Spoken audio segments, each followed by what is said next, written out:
به تیتر اول خوش آمدید. هر شب ساعت 8:30 تهران پوشش سریع، دقیق و بدون تکلف خبرهای ایران و جهان. بررسی موشکافانه خبرها و مباحث روز، نگاهی عمیق با عدد و رقم و آمار و راستی آزمایی هر روز در بخش زیر ذره بین و پوشش زنده همه رویدادهای مهم با کمک تصاویر زنده از ده‌ها آژانس خبری و دوربین‌های خبرنگارانمان. به تیتر اول خوش آمدید.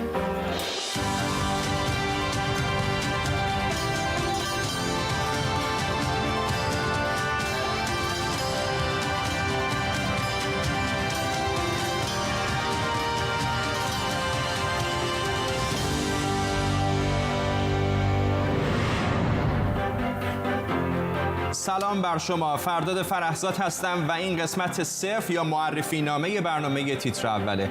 پخش رسمی برنامه از شنبه 14 تیر ماه شروع میشه. سعی کردیم برنامه مدرن و شسته رفته ترتیب بدیم که هر روز توی نیم ساعت مهمترین خبرهایی رو که نمیشه ازشون گذشت به اطلاعتون برسونیم. تمام برنامه زنده خواهد بود و گزارش‌های طولانی که میدونم خیلی هاتون حوصله‌شو ندارید نخواهیم داشت. در طول برنامه روبروی من این مانیتور بزرگ تصاویر زنده همه آژانس‌های خبری مهم و تصاویر اختصاصی خودمون رو از نقاط مختلف جهان پخش میکنه. یک چشم من و تهیه کننده برنامه به همین تصاویر و به محض اینکه اتفاق مهمی در جایی از دنیا بیفته زنده اون رو پوشش میدیم. همچنین تیمی از زبده‌ترین خبرنگاران و کارشناسان هم ما رو در طول برنامه همراهی خواهند کرد از واشنگتن دی سی، استانبول، تل‌آویو، شهرهای مختلف دنیا. پیش از همه بریم سراغ نیلوفر پور ابراهیم خبرنگار ما در پاریس تا بهمون بگه که چرا پاریس مهمه و چرا در این برنامه سراغ او زیاد خواهیم رفت. فرداد باید بگم که پاریس نه تنها برای مخاطب ما مهمه به دلیل نقش و اهمیت فرانسه در اروپا، بلکه به دلیل نفوذ و وزنی که داره در مبادلات سیاسی جهانی. از طرف دیگه بحث و جنبه‌های فرهنگی فرانسه است، آوازه فرهنگ فرانسه که برای ایرانی‌ها هم بسیار مهمه. به غیر از اون فرانسه عضو دائم شورای امنیت سازمان ملل. نفوذ سیاسی که فرانسه داره شاید همراستا نباشه با قدرت‌های دیگه جهانی و همپیمانانش مثل آمریکا و بریتانیا مثلا، و به این دلیل برای ما مهمه. توی سالیان مختلف هم روابط فرانسه، فرهنگش، تاریخش و سیاستش رد پای خودش رو توی فرهنگ و حتی زبان فارسی هم گذاشته. توی نیم قرن گذشته روابط تهران پاریس فراز و نشیب‌های زیادی داشته و شکل‌های مختلفی رو طی کرده. در حال حاضر فرانسه شاید برای ما در این مقطع تاریخی مهم باشه به دلیل نقشی که فرانسه بازی کرده در به نتیجه رسیدن توافق هسته‌ای و در حال حاضر برای تلاش برای حفظ اون و بازنگه داشتن راه گفتگو، درهای گفتگو با ایران. ما در پاریس دفتر داریم و در مواقع لزوم من مواضع دولت فرانسه رو میپرسم و اگر لازم باشه از رخدادها و اتفاقات فرهنگی و اجتماعی سیاسی فرانسه گزارش تهیه میکنم. بریم نزدیکتر به ایران. در همسایگی این کشور ترکیه کشور بسیار مهمی است در روابط ایران در منطقه و همینطور مقصد بسیاری از ایرانی ها بوده در سالهای اخیر. لیلی نیکفر خبرنگار دیگر ما از استانبول با ماست تا بگه که چرا ترکیه برای برنامه ما پر اهمیت خواهد بود.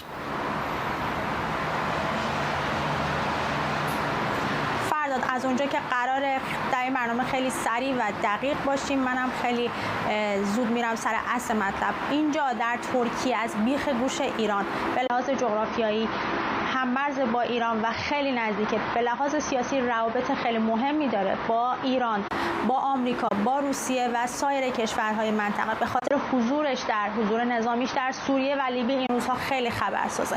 به خاطر اینکه خیلی از ایرانی‌ها اینجا زندگی می‌کنن، به دلیل اینکه فرهنگ ایران و ترکیه خیلی شبیه به همه. اینجا اتفاقات زیادی میفته به خاطر مسئله‌ای که ترکیه با کردها داره و یک بخشی از این مسئله به ایران برمیگرده. به خاطر تمام این مسائل من اگر لازم باشه به تمام شهرهای ترکیه، به مرزش با سایر کشورها سفر میکنم و آخرین ها رو با مخاطبینمون در برنامه تو و در سایر بخش‌های برنامه‌های ایران اینترنشنال در اختیار مخاطبان قرار میدم. از یک کشور منطقه مدیترانه که روابط نزدیکی تقریبا با ایران داره بریم به یک کشور دیگر مدیترانه که اصلا روابطی نداره و کم و بیش در چند سال گذشته به خصوص تا مرز رویارویی با ایران هم رفته. از اسرائیل بابک اسحاقی خبرنگار ما از تل‌آویو با ماست که توضیح بده که چرا در این برنامه به سراغ او هم زیاد خواهیم رفت. بله، همانطوری که گفتید از کسی پنهان و پوشیده نیست که اسرائیل به خاطر موقعیت حساس جغرافیایی، سیاسی و مذهبی یکی از خبرسازترین کشورهای جهان. این کشور با اینکه یکی از کوچکترین کشورهای خاورمیانه هستش، اما با نزاعهای گوناگونی که درگیر اون هستش به یکی از مراکز خبری جهان تبدیل شده که رکورد تعداد خبرنگاران خارجی مستقر در یک کشور را نسبت به جمعیتش در دست داره. بیش از 70 سال نزاع اسرائیل با فلسطینیان و دیگر همسایگان عرب خودش که هر چندگاه این کشور را درگیر جنگ و ستیز با آنها میکنه هنوز ادامه داره و پایانی هم برای اون دیده نمیشه. نباید فراموش کنیم که مقدس‌ترین اماکن مذهبی یهودیت، اسلام و مسیحیت هم در کشور اسرائیل قرار داره و نزاع بر سر مالکیت این اماکن، بیت المقدس و یا اورشلیم را به یک بشکه باروتی تبدیل کرده که هر لحظه در حال انفجاره. در چند سال اخیر جنگ نظامی، سیاسی و سایبری بین اسرائیل و ایران بر سر برنامه اتمی ایران و استقرار سپاه قدس در سوریه و کمک‌های نظامی ایران به حزب الله و حماس و جهاد اسلامی، همه اینها توجه مخاطبان ایرانی را بیشتر به خودش جلب کرده و تیم خبرنگاران ما در مرکز و شمال اسرائیل سعی میکنه تا 24 ساعت شبانه روز با تهیه گزارش، پخش زنده و مصاحبه با افراد و شخصیت‌ها تازه ترین خبرها را از این کشور پرتلاطم به آگاهی ایرانیان برسونه. و بریم سراغ کشوری که میگن اگر عطسه بکنه جهان سرما میخوره و این کشور هم روابط پرتنشی با ایران داشته و داره. ایالات متحده آمریکا. نیوشا سارمی خبرنگار ما از واشنگتن دی سی با ماست تا بگه که در آنجا چه میگذره و چه گزارش‌هایی برای ما تهیه خواهد کرد. فرداد، من از پایتخت ایالات متحده واشنگتن دی سی گزارش میدم، شهری که یکی از کانونهای قدرت در جهان، اگر که نگیم به تعبیر برخی پایتخت سیاسی جهان به شمار میاد. از اتفاقاتی که اینجا میفته، از تصمیماتی که گرفته میشه که میدونیم نه تنها برای خود آمریکا بلکه برای جهان و به صورت ویژه برای ایران مهمه و روی شرایط ایران هم اثرگذاره. اینجا من الان در کنگره هستم، جایی که مهمترین نهاد تصمیم گیری در آمریکا هست. در چند قدمی اینجا، در چند متری اینجا کاخ سفید قرار داره، محل زندگی و کار رئیس جمهوری آمریکا و کمی آن طرفتر هم دیوان عالی آمریکاست، مهمترین نهاد قضایی آمریکا.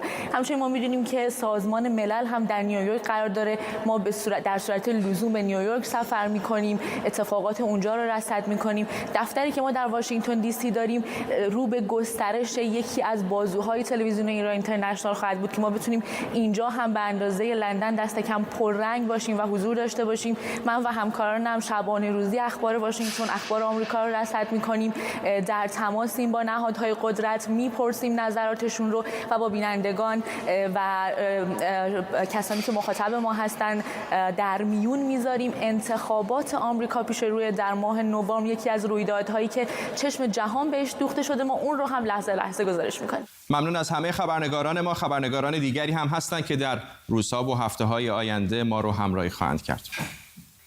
ولی تیتر اول تنها مختص آخرین اخبار نیست. ما فقط شیفته سرعت نیستیم.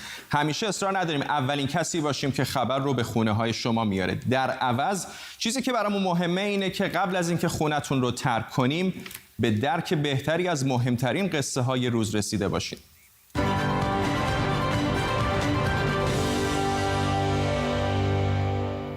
به همین خاطره که از اول تا آخر تیتر اول رو تخته‌گاز نمیریم. هر روز وسط برنامه سرعتمون رو پایین میاریم و یک خبر رو زیر ذره‌بین میذاریم. سوژه هامون رو در خبرگردی ها، گشت و گذار در شبکه‌های اجتماعی و آنچه برای شما مهمه پیدا میکنیم. عجله نمی‌کنیم و با صبر مته به خشخاش ادعاهای سیاستمدارا میذاریم.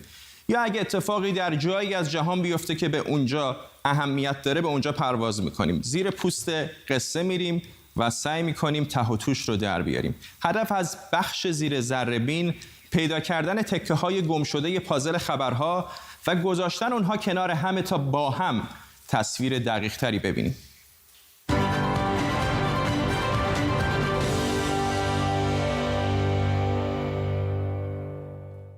همه این گرافیک و رنگ و نور و دوربین برای جلوه بصری برنامه مهمن، ولی مهمتر از همه چیزیه که در برنامه میگیم و نشون میدیم و از اون مهمتر شمایید. شمای بیننده که در این قوقای محتوا و تصویر و سرگرمی این افتخار رو به ما میدید که شبی نیم ساعت از وقتتون رو بگیریم. ارزش این وقت رو میدونیم. میدونم که با این همه محتوای جالب از اینستاگرام و تلگرام و توییتر گرفته تا برنامه‌های تلویزیونی دیگه رقابت سختی در پیش داریم. ولی بهتون قول میدم تلاش من و همه همکارانم در این برنامه اینه که آنچه میگیم دقیق، درست و بدون پیش داوری باشه. میدونم که در این دنیای پیچیده اعتماد خیلی هامون به رسانه ها مخدوش شده، در خیلی موارد به حق. قرار ما اینجا در تیتر اول این نیست که به واسطه این زرق و برق و میکروفونی که در اختیار داریم به شما چیزی رو القا کنیم. میدونم که شما خیلی هوشیارتر و باهوشتر از اونید که با کلیشه های مثل بعضی کارشناسان میگویند فلان و بهمان بشه نظر و ایدئولوژی خودمون رو به شما فروخت. بذارید صادقانه بگم هیچ کس در زندگی شخصیش بی‌طرف نیست. همه ما دلبستگی ها و گرایش هایی داریم. ولی به نظر من کار ما خبرنگار باید مثل پزشکی حرفه‌ای در جنگ باشه که دوست و دشمن براش فرقی نداره. بهتون قول میدم که در این برنامه چنین باشیم. ادعا نمی‌کنیم که همه جواب‌ها رو داریم یا همه چیز خبر داریم، ولی تیمی پر انرژی و حرفه‌ای داریم که تمام وقتشون رو صرف این خواهند کرد که خبرها رو دقیق و روشن و بدون تکلف به شما انتقال بدم. بی‌صبرانه منتظریم که از شنبه 14 تیر هر شب ساعت 8:30 تهران خبرها رو زودتر و دقیق‌تر از همیشه با شما در تیتر اول دنبال کنیم.